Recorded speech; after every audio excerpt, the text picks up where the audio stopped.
Il y a des livres que vous avez lus et que vous gardez quand même sur votre table de chevet, non pas parce que vous allez les relire, mais parce que vous n'êtes pas tout à fait prêt à les ranger. Les 4 accords Toltec, pour beaucoup, c'est cela. Une promesse qu'on n'a pas fini de tenir. Bienvenue dans Dialogue intérieur. Rien n'est figé. Tout commence ici. Aujourd'hui, je voudrais vous inviter dans une mini-série un peu particulière. 4 épisodes, enfin 6 en comptant celui-ci et le dernier, autour d'un livre que beaucoup d'entre vous connaissent peut-être. Les 4 accords Toltec, de Don Miguel Ruiz. Don Miguel Ruiz est un médecin mexicain, héritier d'une lignée ancestrale de Nahuals, des maîtres de connaissances Toltec. Les Toltecs n'étaient pas une tribu au sens ordinaire du terme. C'était une société de scientifiques et d'artistes spirituels, installée près de Teotihuacan, la cité des pyramides, au-delà de Mexico, que l'on appelait le lieu où l'homme devient Dieu. Leur connaissance a été préservée dans l'ombre pendant des siècles, transmise de maître à élève, de génération en génération. Et c'est cette connaissance qui se retrouve dans ces 4 phrases. Cette connaissance est arrivée jusqu'à vous sous la forme d'un livre. Vous l'avez peut-être lu, peut-être offert, peut-être posé sur une table de chevet en vous disant « un jour ». Et si ce n'est pas le cas, pas d'inquiétude. Vous n'avez pas besoin de l'avoir lu pour que cette mini-série vous parle. Parce que mon intention n'est pas de vous résumer ce livre. Ce n'est pas de vous convaincre que ces 4 accords vont changer votre vie. Mon intention est de regarder avec vous ce que ces 4 phrases, simples en apparence, viennent toucher en vous, ce qu'elles révèlent de votre monde intérieur, ce qu'elles mettent réellement en lumière lorsque vous essayez de les appliquer. Je m'appelle Elke Soufflier. Je suis psychopraticienne certifiée en IFS, Internal Family Systems, et en thérapie cognitive et comportementale. 2 approches qui, chacune à leur façon, s'intéressent à ce qui se passe à l'intérieur de nous, nos pensées, nos émotions, nos réactions. Dans mon cabinet, je reçois des personnes qui traversent des moments difficiles. Et, très souvent, les 4 accords Toltec reviennent dans les conversations, pas comme une solution trouvée, plutôt comme une question restée ouverte. Ce que je vous propose ici n'est pas une thérapie. C'est un espace pour regarder tout cela de plus près, à votre rythme, sans jugement. Pour entrer dans cet espace, imaginez que vous trouviez, un matin, un vieux carnet dans un tiroir. Vous ne savez plus vraiment d'où il vient. Vous l'ouvrez et, sur la première page, quelqu'un a écrit seulement 4 phrases. Que votre parole soit impeccable. N'en faites pas une affaire personnelle. Ne faites pas de suppositions. Faites toujours de votre mieux. Elles sont courtes, presque évidentes. Et pourtant, vous restez là, le carnet entre les mains, avec cette étrange sensation que ces mots vous regardent, qu'ils savent quelque chose de vous.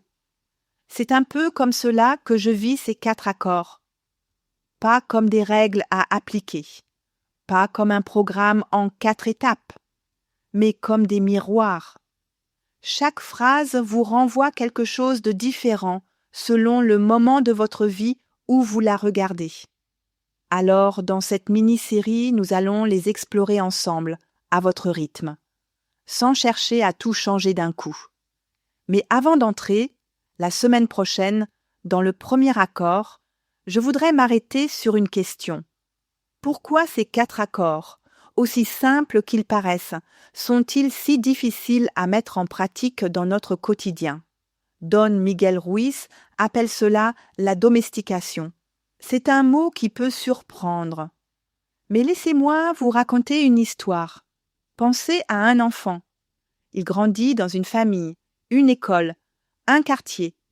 Et très tôt, il apprend ce qui mérite un sourire et ce qui mérite un silence, ce qui se fait et ce qui ne se fait pas. Il apprend en regardant, puis en reproduisant. Un sourire quand cela va dans le bon sens. Un silence, un regard ou une tension quand cela n'y va pas. Personne ne lui remet un manuel. Personne ne lui dit clairement « Voilà les règles ». Elles se transmettent sans mots, dans un ton de voix, une expression, une habitude, une phrase devenue une évidence. Et un jour, cet enfant n'a plus besoin qu'on lui dise quoi faire. Il le sait, il l'a intégré. Nous sommes tous cet enfant. Quelque part en nous, il existe un ensemble de croyances que nous n'avons pas vraiment choisies. Des convictions sur ce que nous devons être, ressentir ou montrer. Sur ce qui est acceptable et ce qui ne l'est pas. Sur ce que nous méritons, sur ce que nous valons. Ces croyances ne font pas de bruit. Elles ne s'annoncent pas. Elles fonctionnent en arrière-plan, comme un logiciel installé depuis si longtemps que nous avons oublié qu'il tourne encore. Et c'est là que les 4 accords Toltec entrent en scène. Pas comme des solutions, mais comme des questions. Comme une invitation à regarder ce logiciel en face. À nous demander, est-ce que ces règles que je suis sont vraiment les miennes? Est-ce qu'elles me servent encore? Est-ce qu'elles m'ont réellement servi un jour? Je travaille avec l'approche IFS, Internal Family Systems, qui propose que nous sommes constitués de différentes parts intérieures. Elles ont toutes une fonction, une histoire, une manière de nous protéger. Et lorsque je relis les 4 accords Toltec à travers cette approche, quelque chose s'éclaire différemment. Parce que ces parts sont souvent nées précisément dans ce processus de domestication. Elles se sont construites pour nous aider à vivre dans le monde tel que nous l'avons découvert. Et elles continuent encore aujourd'hui à faire leur travail, même lorsque ce travail n'est plus vraiment nécessaire. La part qui surveille chacune de vos paroles pour être certaine de ne blesser personne, elle est née quelque part, dans une situation précise, à un moment où dire ou faire la mauvaise chose pouvait avoir des conséquences. La part qui interprète chaque silence comme une désapprobation, elle aussi possède une histoire.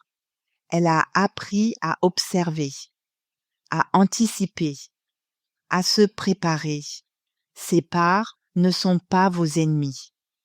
Elles sont des gardiennes, vigilantes, parfois rigides, parfois envahissantes, souvent fatiguées. Mais elles ont, chacune à leur manière, essayé de vous protéger.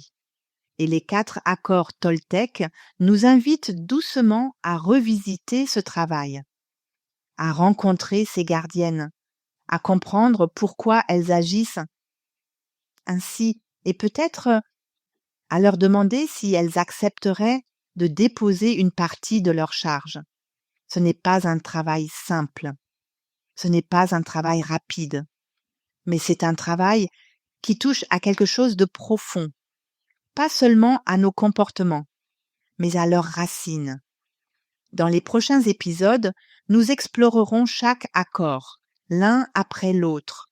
Nous regarderons ce qu'ils demandent en apparence et ce qu'ils nous invitent réellement à transformer.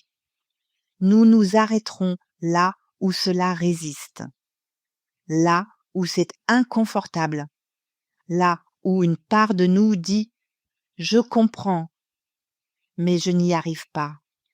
Et ces endroits-ci là sont souvent les plus précieux, parce que là où il y a de la résistance, il y a presque toujours une part qui cherche à nous dire quelque chose, une part qui a besoin d'être entendue avant de pouvoir peut-être relâcher un peu sa vigilance. Avant de terminer cet épisode, j'aimerais vous laisser avec une dernière image. Imaginez un jardin que vous n'avez pas planté vous-même, mais dans lequel vous vivez depuis toujours. Certaines plantes sont belles et vous les avez choisies, ou peut-être simplement adoptées. D'autres ont poussé toutes seules. Elles viennent d'autres mains, d'autres histoires, d'autres générations. Et puis, il y a celles qui prennent beaucoup de place, qui demandent beaucoup d'énergie. Elles ont peut-être eu leur utilité, mais aujourd'hui, elles empêchent parfois d'autres fleurs de grandir. Cette mini-série est une invitation à vous promener dans ce jardin. Pas pour tout arracher, pas pour tout transformer du jour au lendemain, mais pour regarder, pour reconnaître. Et peut-être vous demander, qu'est-ce que j'ai envie de cultiver aujourd'hui? La semaine prochaine, nous commencerons par le premier accord. Que votre parole soit impeccable. Et nous découvrirons ensemble ce que cela signifie. Non seulement dans les mots que nous adressons aux autres, mais aussi dans ceux que nous nous adressons à nous-mêmes. Merci d'avoir écouté Dialogue intérieur.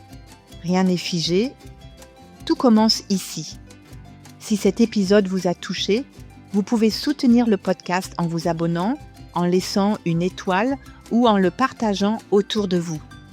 Et si vous souhaitez prolonger cette réflexion entre 2 épisodes, je vous invite à rejoindre la newsletter de Dialogue intérieur. Vous y recevrez les nouveaux épisodes en avant-première, des réflexions pour prolonger chaque thème, quelques ressources exclusives, ainsi qu'un cadeau de bienvenue pour continuer ce chemin à votre rythme. Vous trouverez le lien dans la description de cet épisode.